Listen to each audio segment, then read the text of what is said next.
Chapter 2 of The Mind and Its Education by George Herbert Betts. How do you rank in mental ability, and how effective are your mind's grasp and power? The answer that must be given to these questions will depend not more on your native endowment than on your skill in using attention. 1. Nature of attention. It is by attention that we gather and mass our mental energy upon the critical and important points in our thinking. In the last chapter, we saw that consciousness is not distributed evenly over the whole field, but piled up now on this object of thought, now on that, in obedience to interest or necessity. The concentration of the mind's energy on one object of thought is attention. The nature of attention. Everyone knows what it is to attend, the story so fascinating that we cannot leave it, the critical points in a game, the interesting sermon or lecture, the sparkling conversation. All these compel our attention. So completely is our mind's energy centered on them and withdrawn from other things that we are scarcely aware of what is going on about us. We are also familiar with another kind of attention, for we all have read the dull story, watched the slow game, listened to the lecture or sermon that drags, and taken part in conversation that was a bore. We gave these things our attention, but only with effort. Our mind's energy seemed to center on anything rather than the matter in hand. 1,000 objects from outside enticed us away, and it required the frequent mental jerk to bring us to the subject in hand. And when brought back to our thought problem, we felt the constant tug of mind to be free again. Normal consciousness always in a state of attention. But this very effort of the mind to free itself from one object of thought, that it may busy itself with another, is because attention is solicited by this other. Some object in our field of consciousness is always exerting an appeal for attention, and to attend to one thing is always to attend away from a multitude of other things upon which the thought might rest. We may therefore say that attention is constantly selecting in our stream of thought those aspects that are to receive emphasis and consideration. From moment to moment, it determines the points at which our mental energy shall be centered. 2. The effects of attention. Attention makes its object clear and definite. Whatever attention centers upon stands out sharp and clear in consciousness.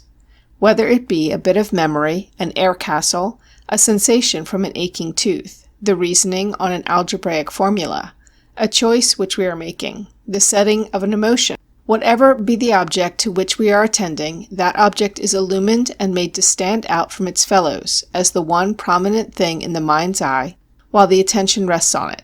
It is like the one building which the searchlight picks out among a city full of buildings and lights up, while the remainder are left in the semi-light or in darkness. Attention measures mental efficiency. In a state of attention, the mind may be likened to the rays of the sun which have been passed through a burning glass. You may let all the rays which can pass through your window pane fall hour after hour upon the paper lying on your desk, and no marked effects follow. But let the same amount of sunlight be passed through a lens and converged to a point the size of your pencil point, and the paper will at once burst into flame. What the diffused rays could not do in hours or in ages is now accomplished in seconds. Likewise, the mind, allowed to scatter over many objects, can accomplish but little. We may sit and dream away an hour or a day over a page or a problem without securing results. But let us call in our wits from their wool-gathering and buckle down to it with all our might, withdrawing our thoughts from everything else but this one thing, and concentrating our mind on it. More can now be accomplished in minutes than before in hours. Nay, things which could not be accomplished at all before now become possible.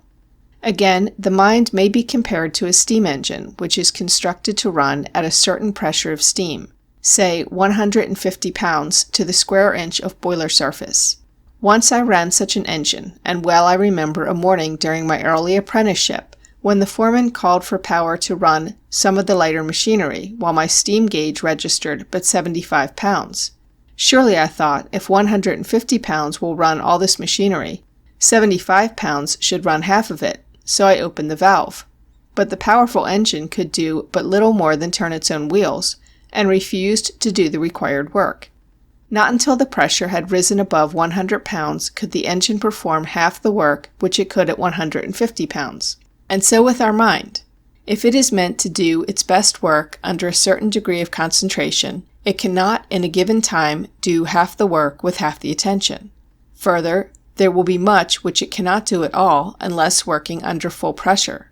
We shall not be overstating the case if we say that as attention increases in arithmetical ratio, mental efficiency increases in geometrical ratio. It is in large measure a difference in the power of attention which makes one man a master in thought and achievement, and another his humble follower. One often hears it said that genius is but the power of sustained attention, and this statement possesses a large element of truth. 3. How we attend. Someone has said that if our attention is properly trained, we should be able to look at the point of a cambric needle for half an hour without winking. But this is a false idea of attention. The ability to look at the point of a cambric needle for half an hour might indicate a very laudable power of concentration, but the process, instead of enlightening us concerning the point of the needle, would result in our passing into a hypnotic state. Voluntary attention to any one object can be sustained for but a brief time, a few seconds at best. It is essential that the object change, that we turn it over and over incessantly, and consider its various aspects and relations. Sustained voluntary attention is thus a repetition of successive efforts to bring back the object to the mind. Then the subject grows and develops. It is living, not dead. Attention, a relating activity. When we are attending strongly to one object of thought, it does not mean that consciousness sits staring vacantly at this one object, but rather that it uses it as a central core of thought and thinks into relation with this object the things which belong with it. In working out some mathematical solution, the central core is the principle upon which the solution is based, and concentration in this case consists in thinking the various conditions of the problem in relation to this underlying principle. In the accompanying diagram, Figure 4, let A be the central core of some object of thought, say a patch of cloud in a picture, and let A, B, C, D, etc. be the related facts, or the size, shape, color, etc. of the cloud.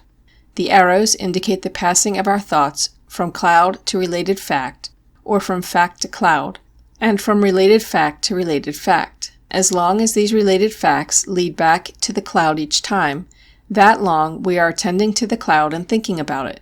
It is when our thought fails to go back that we wander in our attention. Then we leave A, B, C, D, etc., which are related to the cloud, and, flying off to X, Y, and Z, finally bring up heaven knows where.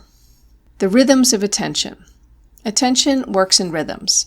This is to say that it never maintains a constant level of concentration for any considerable length of time, but regularly ebbs and flows.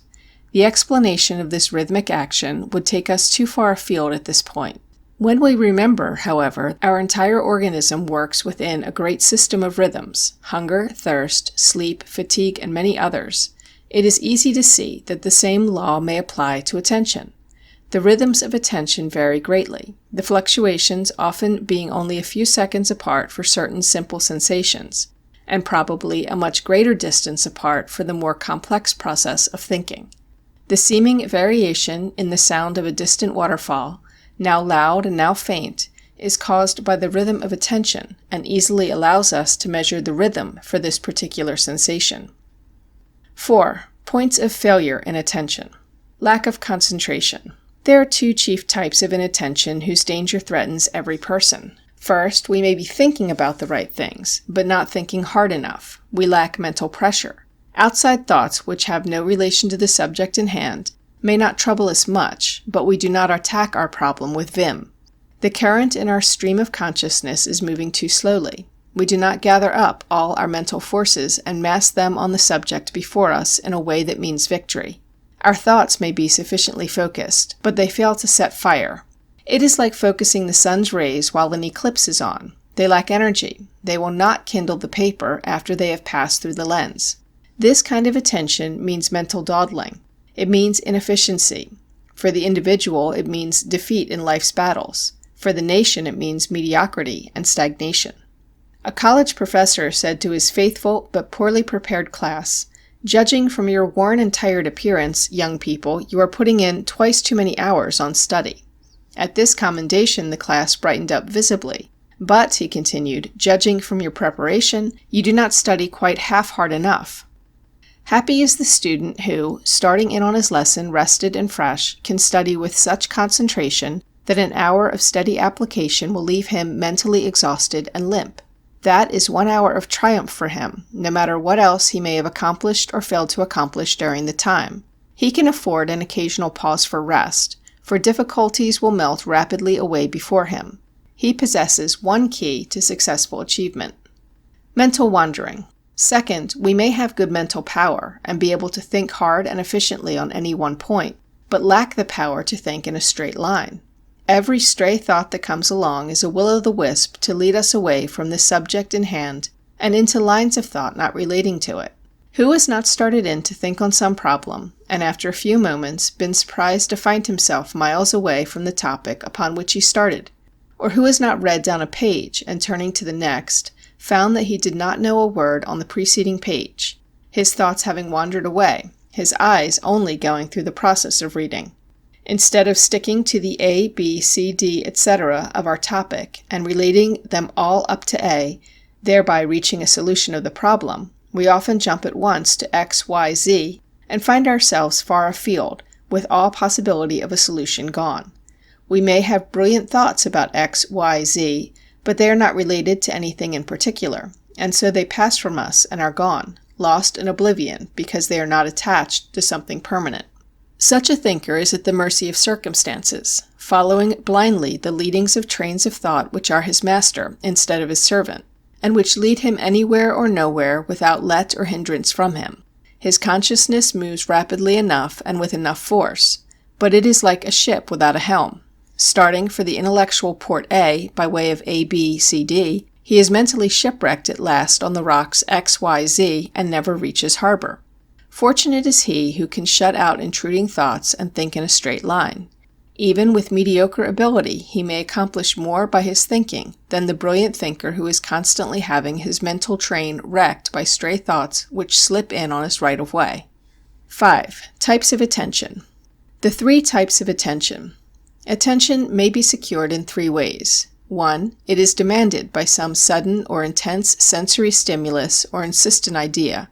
Or 2. It follows interest. Or 3. It is compelled by the will. If it comes in the first way, as from a thunderclap or a flash of light, or from the persistent attempt of some unsought idea to secure entrance into the mind, it is called involuntary attention. This form of attention is of so little importance comparatively in our mental life that we shall not discuss it further. If attention comes in the second way, following interest, it is called non-voluntary or spontaneous attention.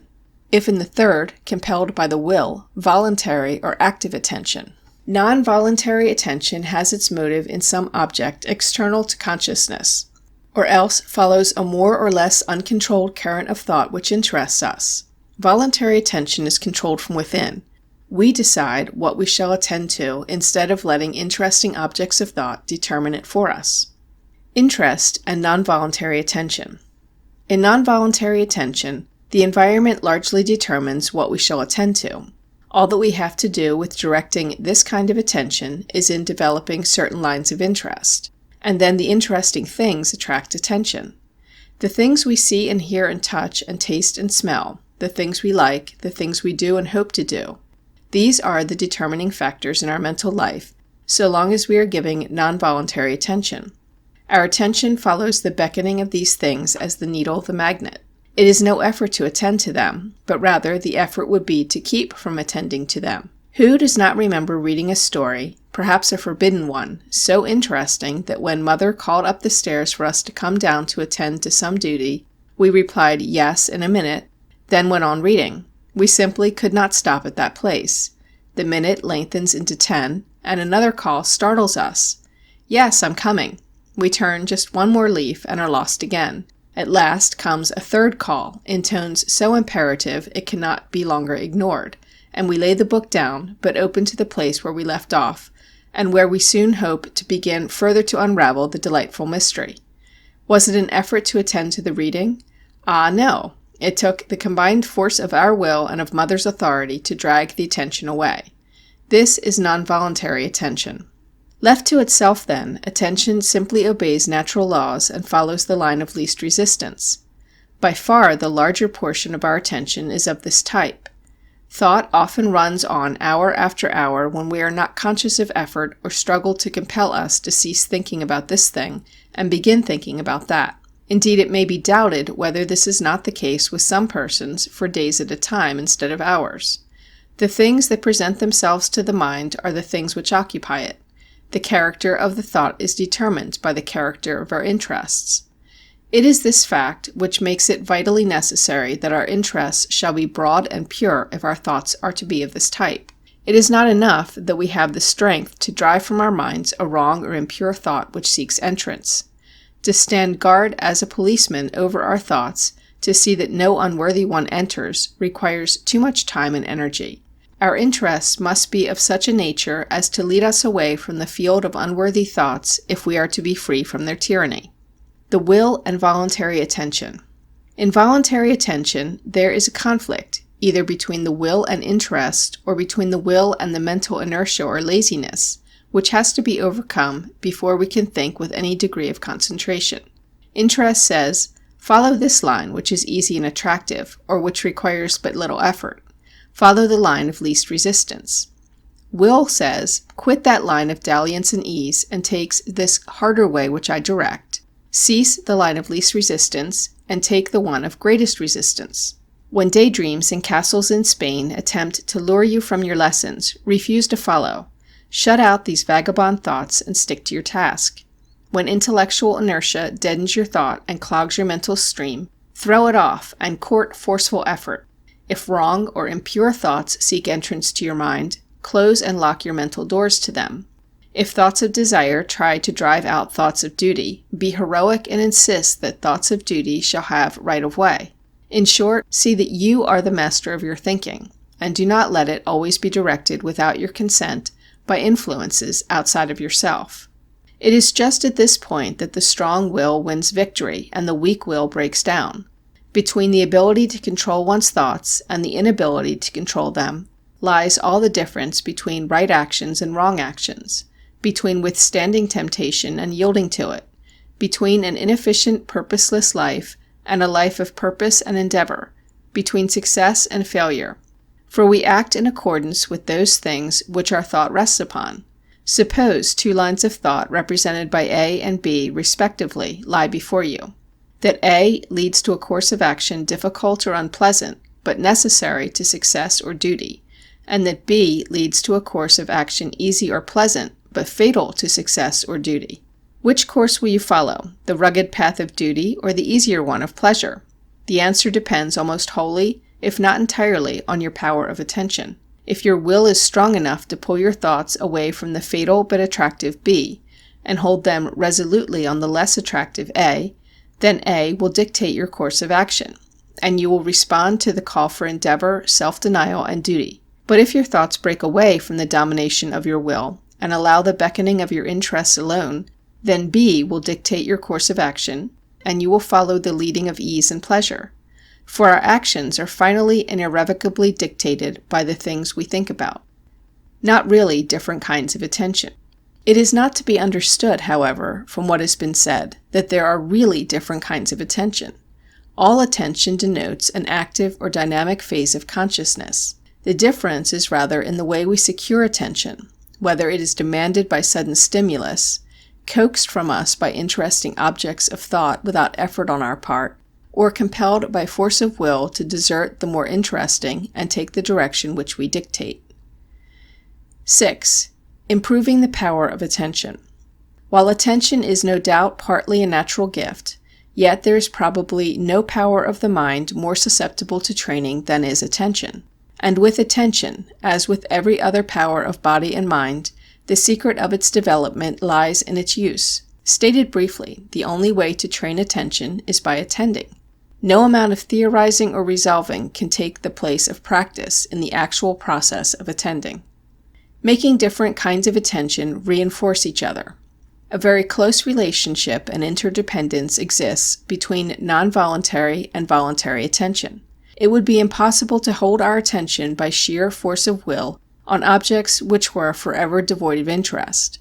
Likewise, the blind following of our interests and desires would finally lead to shipwreck in all our lives. Each kind of attention must support and reinforce the other.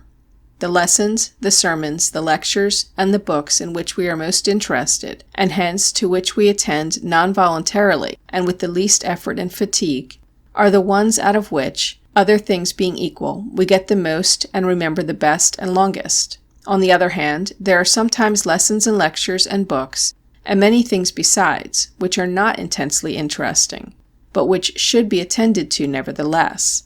It is at this point that the will must step in and take command. If it has not the strength to do this, it is in so far a weak will, and steps should be taken to develop it. We are to keep the faculty of effort alive in us by a little gratuitous exercise every day.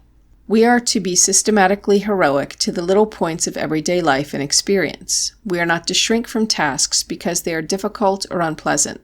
Then, when the test comes, we shall not find ourselves unnerved and untrained, but shall be able to stand in the evil day. The habit of attention. Finally, one of the chief things in training the attention is to form the habit of attending. This habit is to be formed only by attending whenever and wherever the proper thing to do is to attend, whether in work, in play, in making fishing flies, in preparing for an examination, in courting a sweetheart, in reading a book. The lesson or the sermon or the lecture may not be very interesting, but if they are to be attended to at all, our rule should be to attend to them completely and absolutely, not by fits and starts, now drifting away and now jerking ourselves back, but all the time. And furthermore, the ones who will deliberately do this will often find the dull and uninteresting task become more interesting. But if it never becomes interesting, he is at least forming a habit which will be invaluable to him through life. On the other hand, the one who fails to attend except when his interest is captured, who never exerts effort to compel attention, is forming a habit which will be the bane of his thinking until his stream of thought shall end. 7. Problems in observation and introspection. 1. Which fatigues you more, to give attention of the non-voluntary type or the voluntary? Which can you maintain longer? Which is the more pleasant and agreeable to give? Under which can you accomplish more? What bearing have these facts on teaching? 2. Try to follow for 1 or 2 minutes the wave in your consciousness, and then describe the course taken by your attention. 3. Have you observed one class alert in attention and another lifeless and inattentive? Can you explain the causes lying back of this difference? Estimate the relative amount of work accomplished under the two conditions. 4. What distractions have you observed in the schoolroom tending to break up attention? 5. Have you seen pupils inattentive from lack of 1. Change, 2. Pure air, 3. Enthusiasm on the part of the teacher, 4. Fatigue, 5. Ill health? 6. Have you noticed a difference in the habit of attention in different pupils? Have you noticed the same thing for whole schools or rooms? 7. Do you know of children too much given to daydreaming? Are you? 8. Have you seen a teacher rap the desk for attention? What type of attention was secured? Does it pay? 9. Have you observed any instance in which pupils' lack of attention should be blamed on the teacher? If so, what was the fault? The remedy? 10. Visit a schoolroom or a recitation, and then write an account of the types and degrees of attention you observed. Try to explain the factors responsible for any failures in attention, and also those responsible for the good attention shown. End of Chapter 2.